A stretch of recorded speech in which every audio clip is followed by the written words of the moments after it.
מה?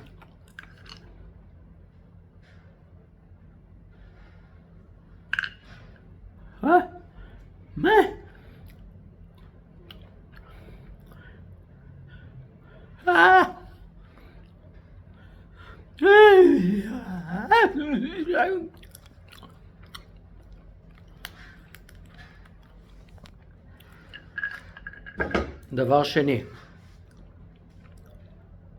יאללה שחק, זמן זה כסף. עוד פעם הסיפור הזה. תבין, מה שזול עולה ביוקר. מה, אתה לא מבין? צריך לבדוק את האותיות הקטנות, אתה קולט מה זה? צריך להתפרנס, בחור.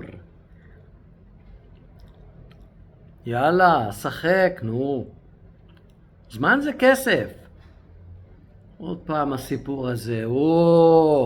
אתה לא מבין? מה שזול עולה ביוקר, אתה לא מבין? צריך להתפרנס.